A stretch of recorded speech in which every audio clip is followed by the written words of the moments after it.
Well, good morning, good morning, good morning, everyone. Welcome back to the Toxic Rewatch of Buffy the Vampire Slayer and Angel. I'm joined by my usual panel. We got Mr. E back this week. Yay, everybody, for Mr. Yay. E.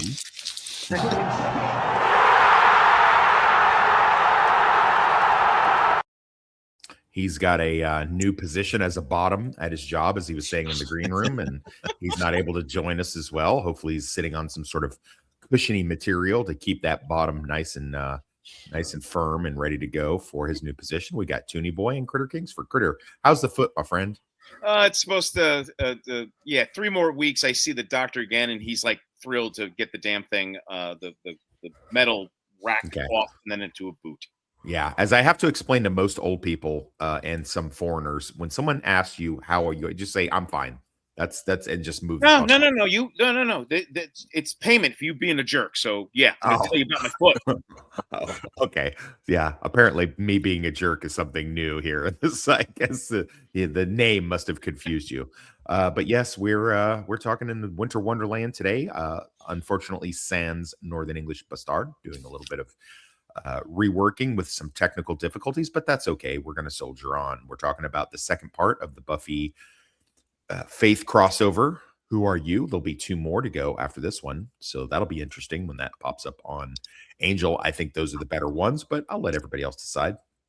And a bit of a Candy episode on the Angel side with The Ring. Although Candy episode aside, I think it's a pretty good episode, and we're going to get into it today. So without further ado, let's talk about who are you. So we pretty much pick up where we left off with Faith and Buffy had a knockdown drag out fight in which Faith lost, but Faith also won, if you take my meaning, because she used the mayor's little device switcheroo body type thing and jumped into Buffy's body after she effectively knocked herself out, which is pretty cool. A lot gets said here about how Sarah Michelle Gellar does the impression of Faith. I don't think it's very good. I'm going to put out a hot take. I don't think it's very good. I don't think Sarah Michelle Gellar's Eliza Dushku is very good in this. What are you guys' thoughts? Starting with you, Mr. E, you go. I would agree. Actually, I think it's the other way around. I think Faith does a better job imitating Buffy in the I end. 100% agree. I'm gonna grab my coffee, Critter. You take Yeah, you have the con. I agree, but I also think Sarah Michelle Gellar doing all the I'm in this new body, Faith in this new body with the like right there in the clip, trying to make demands, and in the tub, checking out her hands, her facial features. So I thought that was interesting, but yeah, maybe Buffy's delivery as Faith when she was just interacting was probably a little stagnant. I would say that I thought that was like kind of the point is that Faith isn't used to actually what it's like to be Buffy, so she's so she can't quite emulate. She can't convincingly emulate Buffy's movements and dialogue choices, and because the whole idea is that the more she speaks to people, the more they start to realize that that she's not actually Buffy's acting strange. So that was just sort of the impression I got from that. That it was quite intentional. It wasn't a perfect. Like the acting wasn't perfect. Oh, trying to feel it out with the perky hellos and like repeating. Yeah. Yeah, like not just a mirror scene. Oh yeah, because I'm your daughter. Yeah. I was like, yeah. You know what? That's not a bad. And then because she's trying to be Faith as Buffy is trying to be duplicitous by fooling everybody that she's actually Buffy, but Buffy as Faith is trying to convince everybody that she's actually Buffy. Yeah. And that comes off more. Okay, you know what? I'm gonna.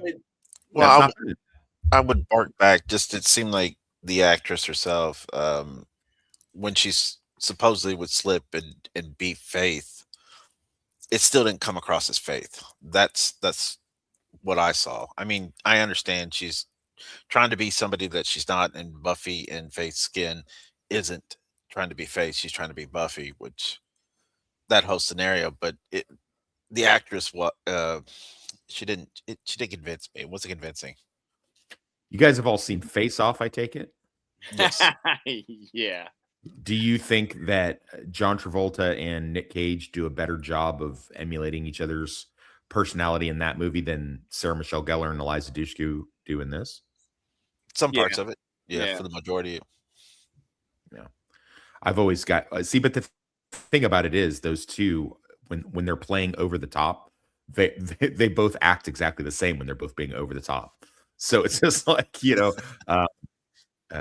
so I just but I really like your theory, Toonie Boy. I think that's something that I hadn't considered, and that's why I like doing these things because I get to have other people who enjoy the material bounce off my ideas. So it's not just me speaking in an echo chamber. It's somebody that's actually um, invested in it, has like a different opinion than I do, and I like it. And I'm open to it. I think it's good. I think I'm still correct, but for the most part, I dig it. So, little piece of trivia here. I don't usually do this, but I thought this was cool. So apparently, I didn't notice this in the credits. We've got they read Eliza Dushku as Buffy instead of as Faith. So I thought that was kind of cool. I didn't notice that. Did you guys catch that? Because I didn't. No, I usually, but I don't watch the credits. When I knew the credits were about to play, I went and watched the Angel episode, so I didn't catch that. No facts. Okay, cool. And a couple other things that I'll pop up here as we move on. That is interesting. I didn't realize that. Okay, cool. I like it. Anyway, so once Buffy, or excuse me, once Faith has Buffy's body, and she's just like she should just haul ass. I guess there's a thing where she takes Joyce's credit card. I wonder how much Joyce was making at her job that she's able to like get the house fixed up, put Buffy through college, pay for her room and board, and the fact that she's able to like have enough disposable income that she can get a flight to fucking Japan or wherever the fuck it is that Faith is trying to go and didn't notice the charges on her credit card. Let's be honest. It's the child support. Oh, I was going to say OnlyFans, but this is too early. Oh man, yeah, that's right. Yeah, Hank, whatever Hank else is doing, at least he's good for a check, which calls into question some stuff that happens in season 6. But we'll get there when we get there. Oh no. But anyway, so she decides she's gonna go do what she really likes to do, and she's gonna go bang Riley. Now, in any other show, right? If the body swapped person or whatever in this scenario, right? Or the mind control, whatever the situation is. In any other show, the guy he'd have been like, at the last moment, he'd been like, wait a minute, something's not right. You're not the girl that I love.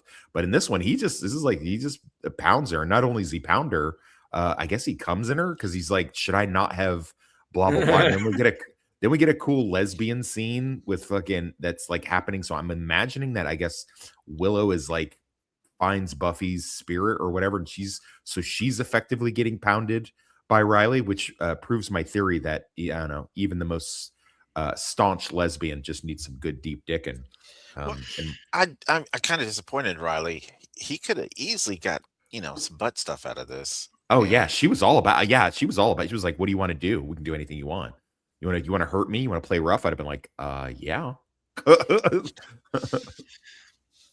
I didn't think about it until after I watched Passion of the Nerds, the whole rape indication, and then I'm like thinking of Wonder Woman 85, where 84. It's just like thank you. It's just a whole thing like, well, he didn't know she was possessed, and then it's kind of, and then on a lighter note, it's kind of sad that he and Buffy, the vessel of Buffy, share this intimate moment, but Buffy wasn't there for it.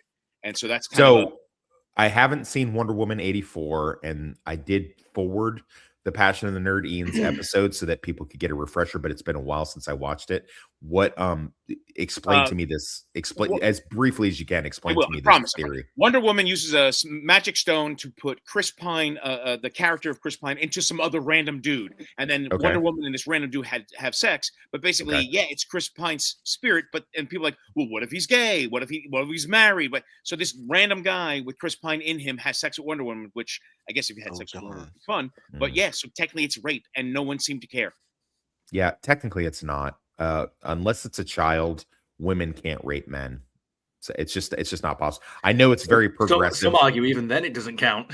Right. Some Yeah. argue Well, even then yeah. it doesn't Well, count. yeah. Well, some teachers who do it exactly. obviously think that. How do you make this akin to rape? I mean, because it's 2026 and they're trying to be progressive and say that it's because the guy didn't give consent that he was raped. Basically, that's the theory behind that.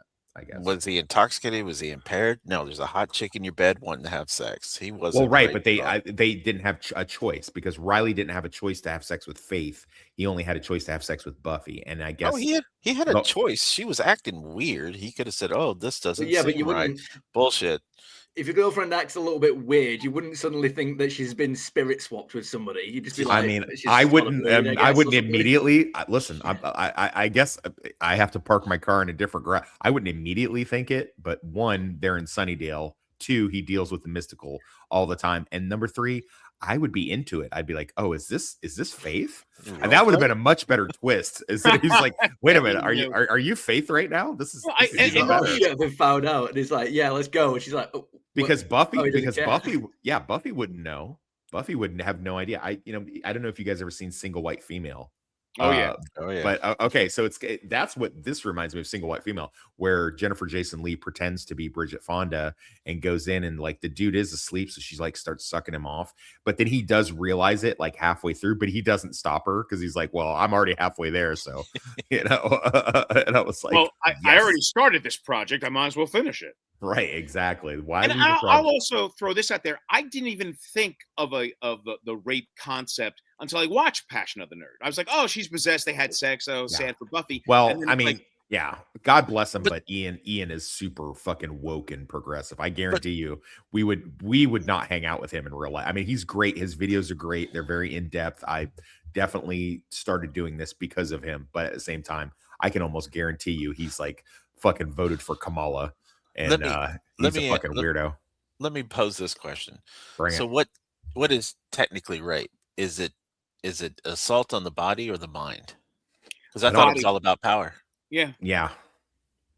I mean, I guess the most Because- liberal definition would be to it would be deceive. some sort of sexual act without the consent of the other person. And so in broader terms, that's why children can't consent. It's also for those of us who've worked in the corrections world, they consider the Prison Rape Elimination Act, or PREA, works for not only other inmates doing it to you because you got a drug debt or just because they need some man love, but it's also when a guard has sex with an inmate, and it doesn't matter that it's a female guard having sex with a male inmate. It doesn't, or a female guard having sex with a female inmate. It doesn't matter because inmates have no power in that situation, and it's basically the officer taking advantage. That one I happen to agree with, actually. I could understand this, but this is just the whole mystical aspect. It's totally fictional. I don't see how they could try and put real world feelings on stuff that both were cognitive, that both were of sound mind for the most part and willing, whether she was in this body or that body. I mean, So my only problem with the scene, strangely enough, is that I don't see why Faith was so weirded out by, just getting blasted by Riley. I mean, I don't.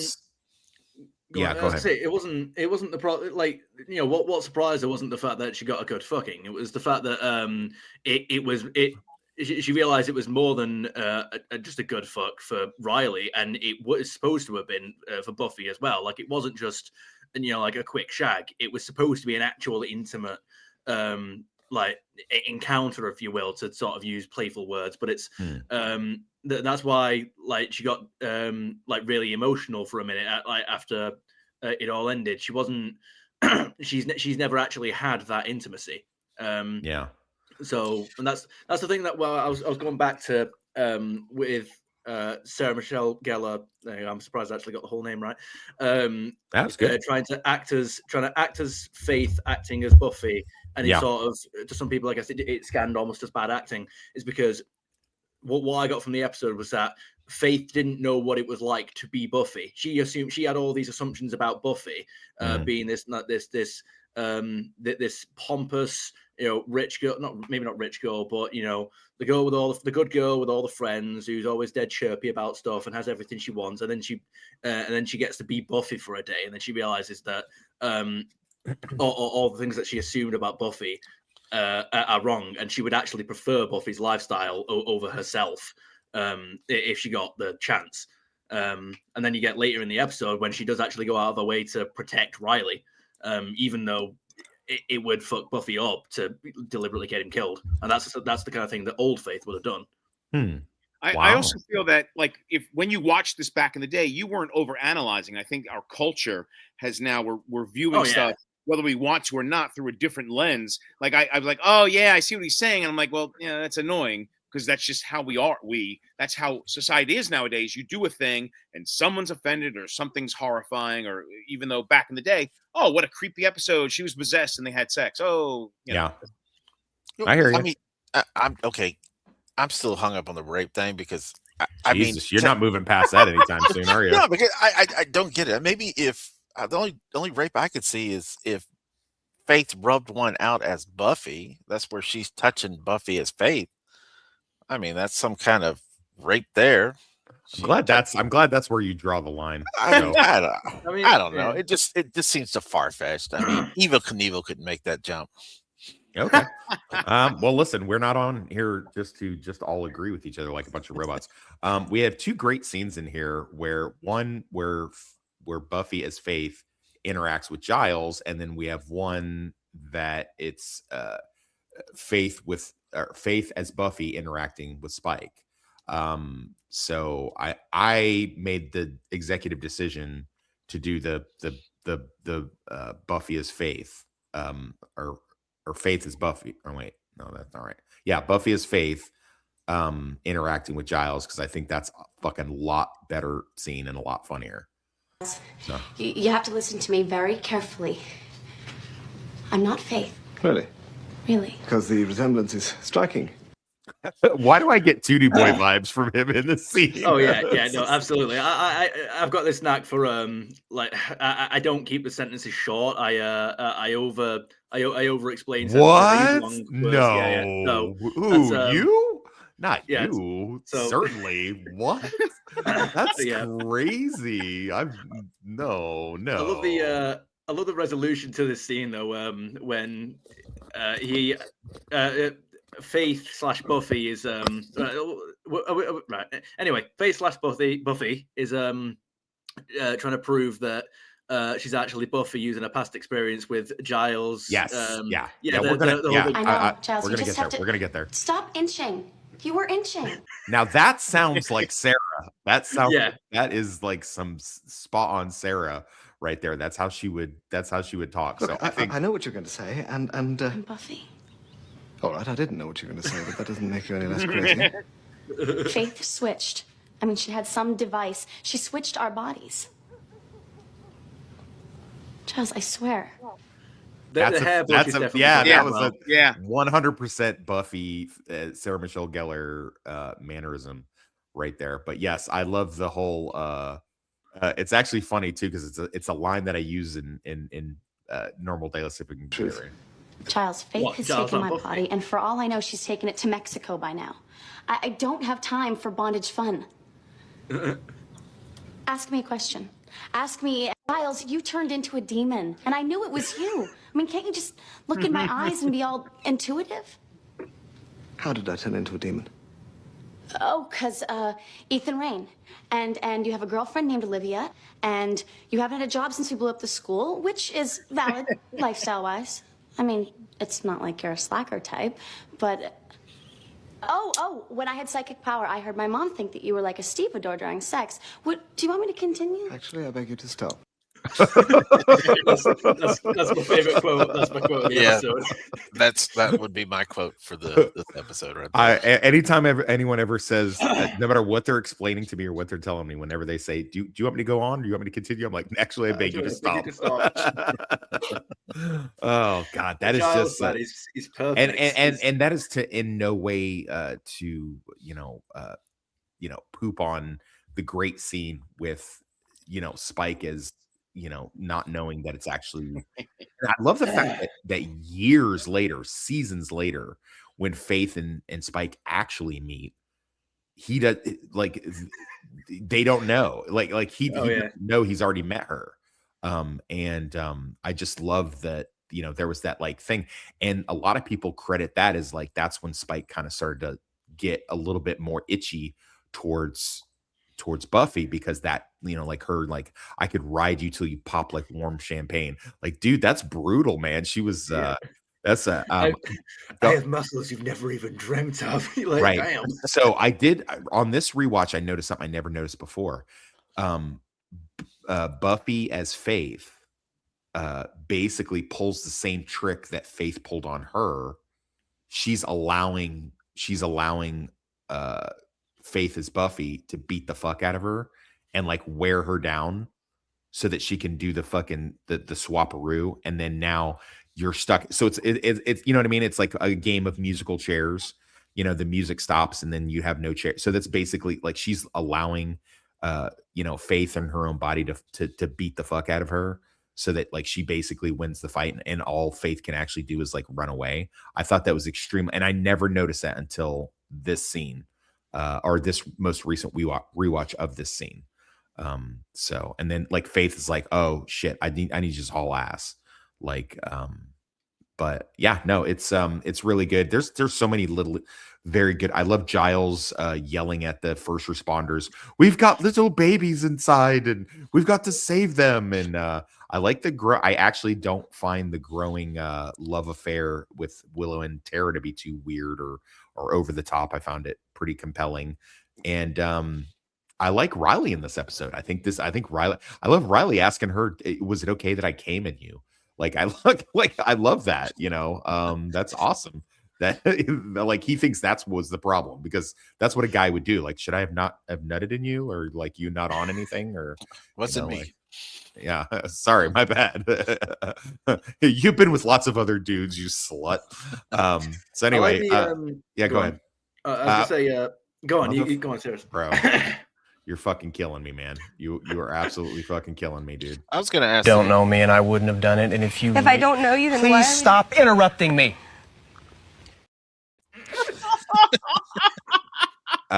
So overall, this is a favorite episode of mine for a lot of reasons. There's a lot of things.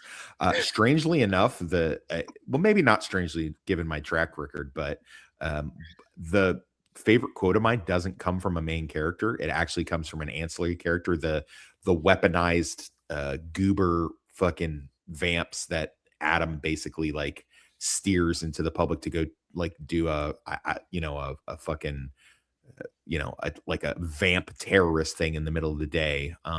That dude got some great lines. He's the whole where's the guy we were all scared of? God, he gave us this address. This is supposed to be where he's supposed to be. And then, Faith comes rocking up in Buffy's body to stop them. And she's like, no, I'm not a cop. I just came here to pray. And he's like, yeah, now would be a good time to start. So like that whole thing was great. I'm like, dude, and it's, well, because it's obvious, because if you look in the credits, it's a Joss Whedon episode. It's written and directed by Joss Whedon. So of course it's a fucking banger. And like a close second, and I hope I'm not stealing anybody's line, is the Riley, when Riley's at the church, Faith as Buffy says, how did you get here so fast? And he's like, oh, I didn't. I just came here for church. Like, of course he would. So I hope I know I did an extra one, but I hope I didn't steal anybody's line. But yeah, overall, I like it. I think it's a good closure to a two-parter. So Mr. E, go for it, my friend.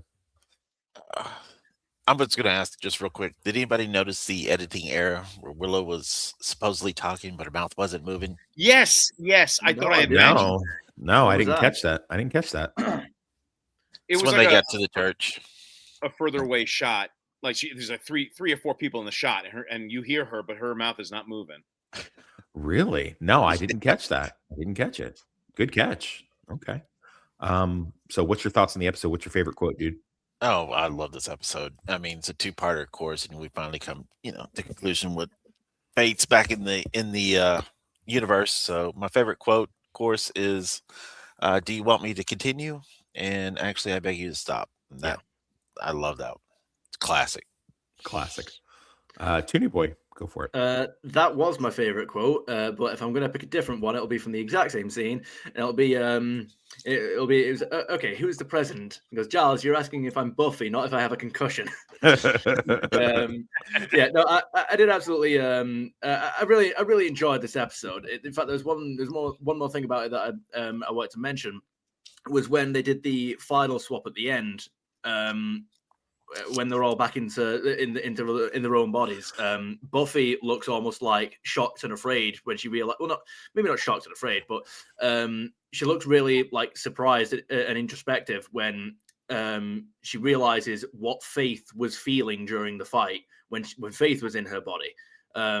It's almost like so she actually got an understanding of what Faith actually wanted, and. So when Faith went back to her own body, that's why she left. You know, she wasn't there to torment Buffy anymore. She didn't go back to do some, another big revenge plot. She just decided to just get out and leave. So I did enjoy that. Like Buffy noticed that Faith wasn't acting out of just like pure evil impulse. She was actually afraid of something. I actually read it a little differently. I think I feel like, because Faith is such a dirty slut, she definitely didn't clean Riley out of herself. And as soon as Buffy got back into her own body, she could feel that man sauce down there and was just like, oh my God, she must have fucked my boyfriend and with my own body. Yeah, I prefer my interpretation. Because it's like a swamp down there. But yeah, you could be right. You could be right too. Both. Two things can be true at once. Critter, what's your thoughts and favorite quote? I thought the episode was fantastic. Toonie Boy stole my quote. I thought that was hysterical. And the one scene that kind of stood out for me. Well, first of all, I thought the fight sequences were really good when Faith and Buffy were keeping each other around.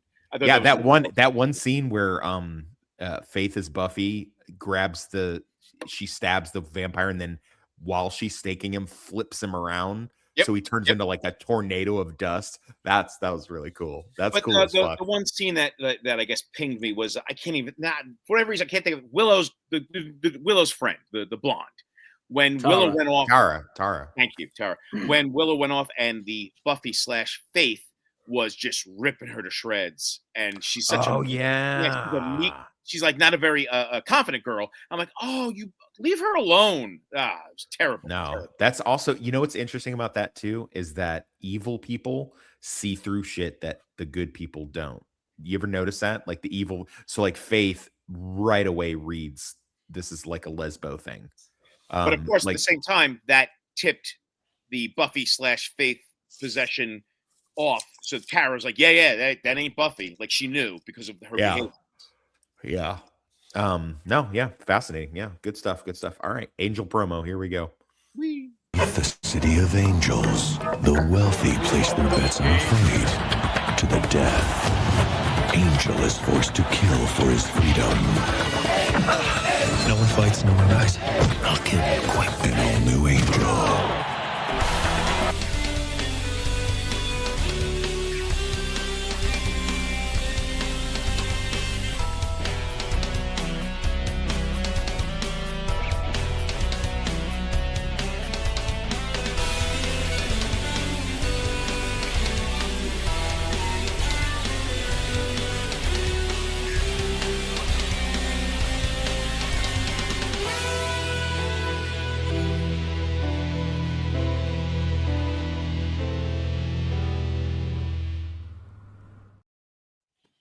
Yeah, so this one is The Ring, and it is a Candy episode. There's no doubt that it isn't standalone, not real world building, with the exception of one small detail, but we'll get to that.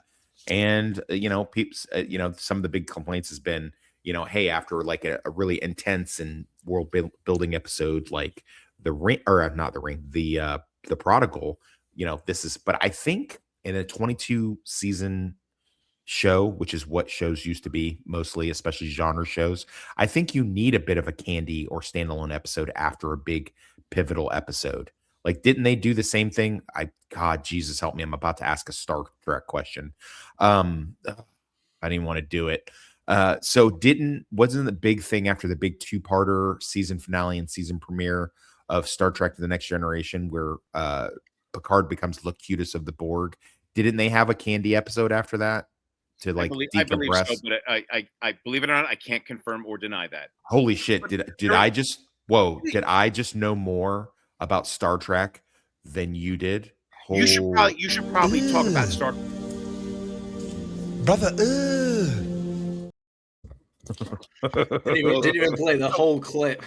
Also, when talking to a Trekkie, you have to declare them a hostile guest and make them answer yes and no questions, or they'll go on forever. Yeah, you're fucking right. You're right. Well, no, I But, think the point that I'm trying to make here is that with certain episodes during Don't know certain me, and I seasons- wouldn't have done it. And if I don't know you, then why please are we- stop interrupting me. no, go ahead. No, go ahead. No, I was just screwing around because by the way, I love that clip. He gets so angry. I know. He beat her when they got home that night. It's Oh, like, yeah. don't ever do. You've Look what you did. escalated it now. You had this coming. Get the blanket with the oranges in it. Oh God. Sorry, that's very specific. But go ahead, Critter. Go ahead. No. I did not remember there being a candy episode, but I can understand how a show would want to take a breather after some heavy-handed stuff. Only because I've been on a TNG rewatch because it helps me sleep at night. And I just recently watched the Borg thing, and then I think the next one after the Borg two-parter is him going back to France to like take some shore leave and decompress after he's been, re-assimilated after being assimilated or de-assimilated. Is that even a word? I don't even know. I'm gonna use it. I'm gonna use it. So anyway, so we open up with this is there is some world building, and we've got Cordy and Wes kind of sniping at each other. Talking about making a demon database, like their own kind of national crime, thing, but for demons. And Wesley's kind of being that pompous, books are better type thing, as opposed to the internet, being a boomer, kind of the way Giles is. And Cordy's just like, listen, we're private detectives. We need to use this. And well, what would you call the thing? I don't know, a demon database. I guess I'd call it demon database, which is a great line, probably going to belong to somebody. And this dude comes in all disheveled and fucked up and like asks Angel for help because his brother's been kidnapped by demons or something like that, knowing what we know about the episode. So this is I do like this episode, but this seems like a really convoluted and over complicated way, because we know ultimately the two brothers that they run an underground demon fighting ring for the rich people to watch or whatever, because I guess a child sex ring thing wasn't something they could show on here, but that's what really would be happening. But they have the guy like trick Angel to taking the case in order to just get captured, when it's just like, this seems like a really convoluted way of going about it. I mean, I would have written it differently. I would have written it as like Angel working on one case stumbles upon the fighting ring thing, and then they realize that he's a vampire with a soul / PI, and then grab him because it's like happenstance. This seems like a really, I don't know. I mean, I do like all the PI stuff that's in this episode. It's really good. Wesley and Cordy do really good PI shit, and Angel does good PI shit trying to, hunt the dude down. But it just seems like a couple different moves, and this wouldn't have worked. So I mean, I don't know. It seems really heavy-handed. Am I the only one seeing that? Am I reading too much into a candy episode here? Well, I mean, honestly, I thought this was all set up by Wolfman and Hart to begin with. I don't think that that would be interesting, but I don't think that ever pays off, does it?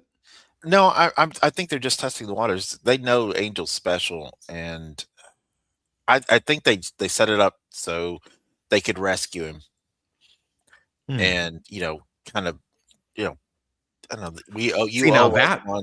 that would be more interesting, but I almost think like you're being too. I think Yeah. you're writing that. I think you're kind of. I mean, I'm cool with the theory. I think the theory works great. I'm reading into it, but I mean that's kind of where I initially all those years ago was thinking, oh, this, they were behind the whole thing. It didn't. Sure. I don't think it paid off. No, because if that was the intention, it didn't really come across that way unless you like fan fiction in your head. But anyway, he does get captured by the long-haired douchebag from Oz and Good Will Hunting, and fucking they're like, hey, you're gonna fight 21 fights, and then we'll let you free. And it's like, well, that's a oddly specific number. I was 21. gonna say that. Did they mention why 21? No, I think no. Yeah, that seemed odd. Just a random Yeah. Yeah. It's like even Well, 20 would have been better.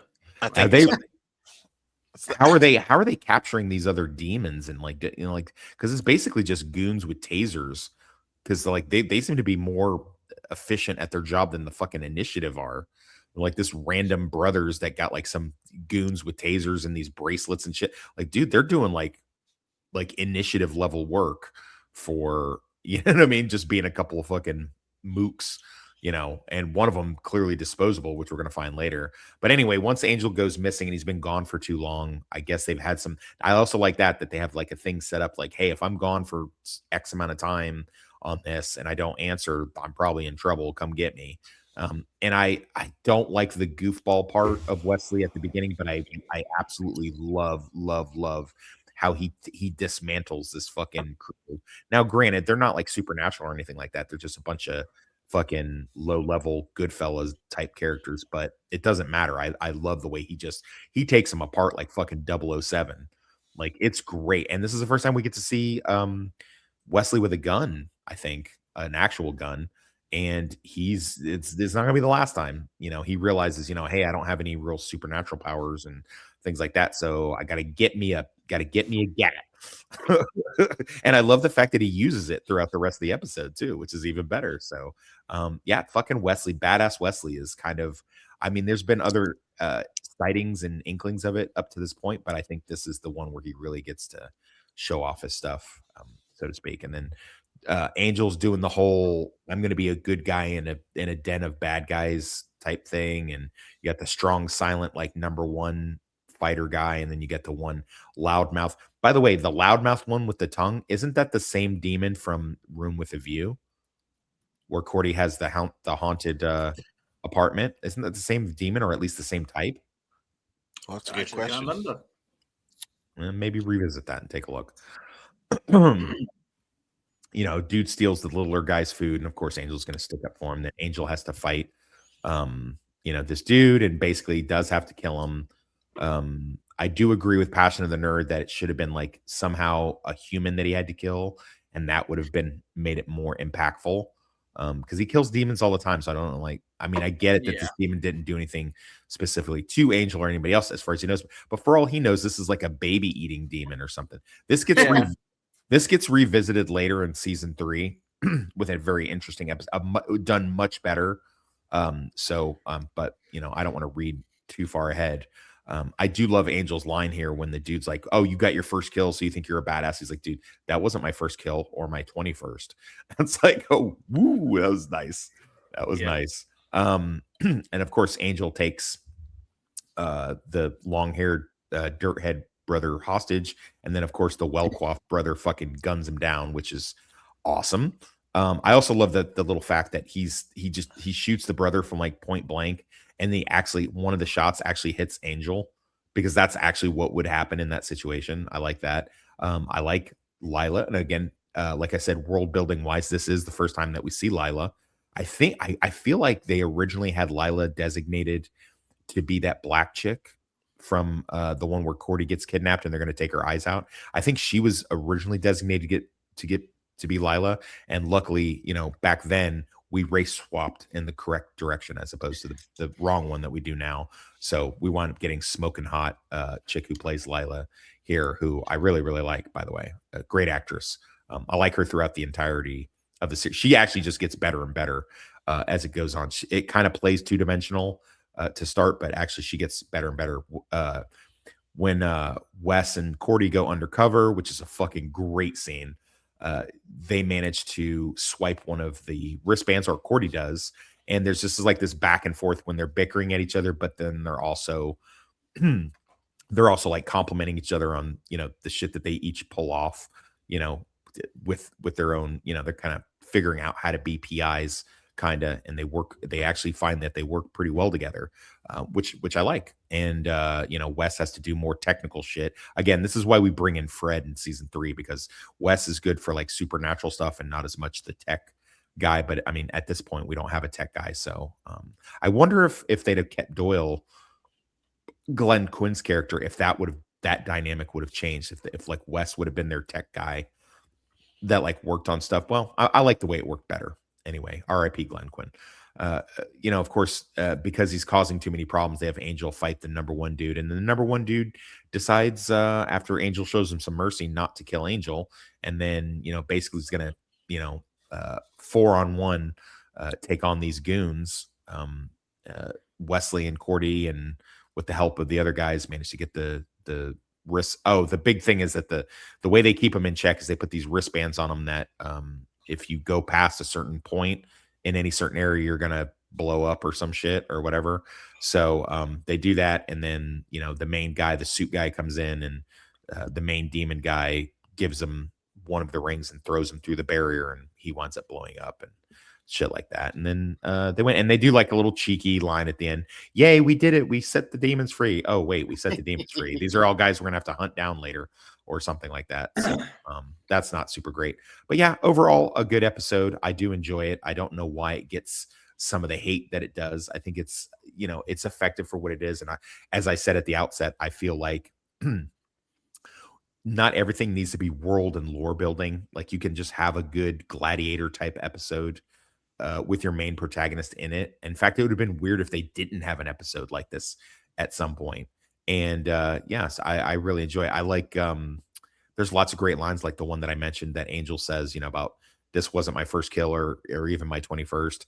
But I think Wesley has one of the best ones where he's just like does the whole flashing the fake badge, and then he's like, something's going down tonight, something with the man. Because he got it from like some cheesy 70s cop show or something like that. So I do enjoy it. But yeah, overall, I think good episode. Definitely don't find it to be anything less than entertaining each time I rewatch it. And yeah, you realize like, damn, this is the first time we see Lila, who's going to be really pivotal evil character moving forward. So okay, I'm going to go in order: Mr. E, then Toonie Boy, then Critter. Mr. E, you go first.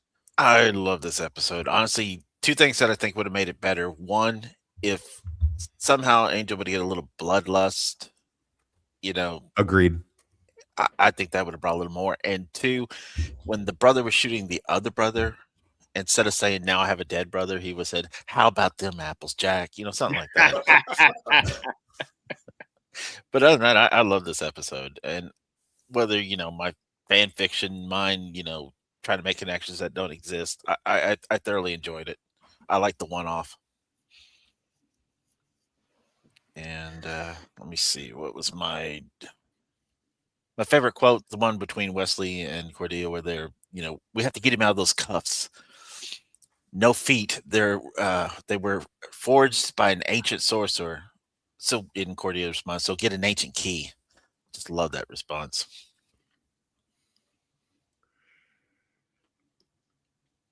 Critter, go. Okay, all right. Oh, I thought Toonie. I'm sorry. All right, I'll go. Yeah. No, love the episode. I liked Wesley doing that James Bond bit and the flailing of the arm with his badge. Yeah, a lot of fun. I don't want to say tropes, like locked in prison, forced to fight, Fight Club type stuff. It's a lot of fun. Quote, Cordelia, we're not going to let anything happen to you. Wesley, no. Cordelia, well, I mean, beyond the slavery and the severe beatings and stuff.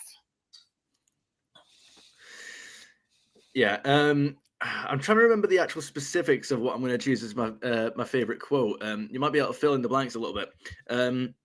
So as a Candy episode, I love this one. I did really enjoy it. Oh dear, Mr. E's left. I don't know if he's been kicked or what. I don't know. Maybe he's been kidnapped. He's been sent to an underground demon fight club where he's going to have to fight for his freedom. Eating babies. There you go. Okay, Critter, you be Cordelia, I'll be Wesley. All right. Anyway, right. No, so I really enjoyed the episode. I need to find like a different introduction to every time I'm trying to every time I try and review the episode. It's always I really enjoyed it. So as a Candy episode, it was one of the better ones. We've had some like not great ones, but I could easily rewatch this. I don't know if some of the little like world building tidbits are ever going to come back up in later seasons. I suppose we'll just have to get to them when we get there. But my favorite quote would have to be when Cordelia and Wesley are using the database to pin down the demon, and I can't remember the specifics of the quote. but she's typing in things like what smell it has. Like it smells of sulfur or something. It has a sulfuric smell. It's got this kind of skin or whatever. And she goes, oh, it's missing her horns, and I'm pretty sure I've dated this guy or something like that. I enjoyed that one. All right. Great. Like I said, can't say anything different as far as Candy episodes go. There's some ones that are clunkers, but this one gets a lot more hate than I've heard people like, oh God, I have to skip this one on a rewatch, and I'm like, why, dude? What's your fucking problem? This is a great episode. Like, I also love another one that I just because it's also my name. When she calls she calls him Detective Yelsu. That's Wesley backwards. I thought that was pretty funny. I missed that. I didn't even catch that. You didn't catch that? No, Oh, it was like just he made up some like silly name. Well, yeah, it's Wesley backwards, and I know that because that's my name. So oops, look at me doxing myself. But yeah, go on. But yeah, no, it's good. And I think they do a lot of good PI stuff in this. I would have liked for them to, there's a few things I could have fixed. I would have liked I like all the suggestions that I've heard thus far, including the how do you like them apples? I think that's a good suggestion. But more so, I think it would have been cool if, hey, Angel did get some bloodlust. They threw it.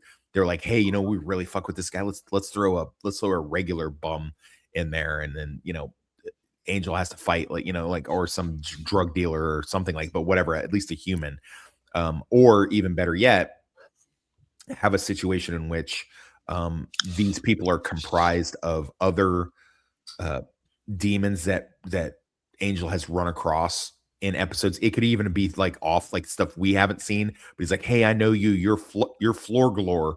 You're actually, you just run a market and an underground demon, you know what I mean? And so Angel knows them, through other means. That does get paid service, like I said, in season 3.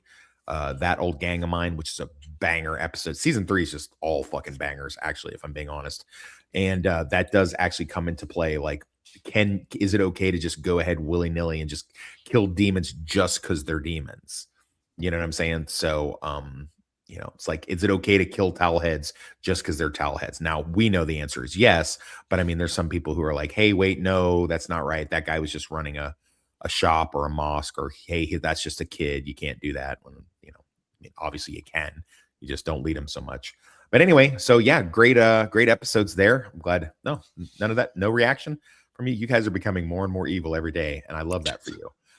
Okay, so we will see you guys next week. Hopefully we've got Northern English Bastard back, and enjoy this outro for Faith.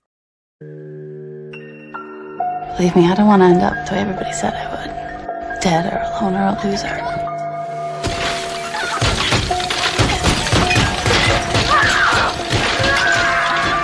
I never knew you had so much rage in you.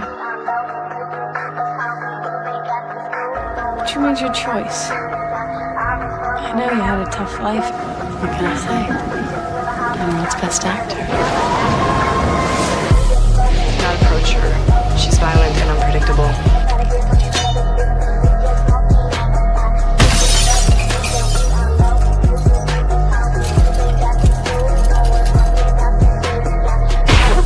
Going down this path will ruin you. You killed a man. I don't care.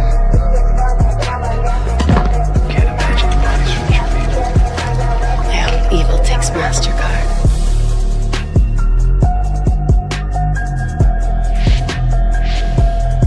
Faith, these are innocent people. No such animal. But looky what we got. It'll cut through bone. What's the matter? All that killing, you're afraid to die? Angel, please! Kill me!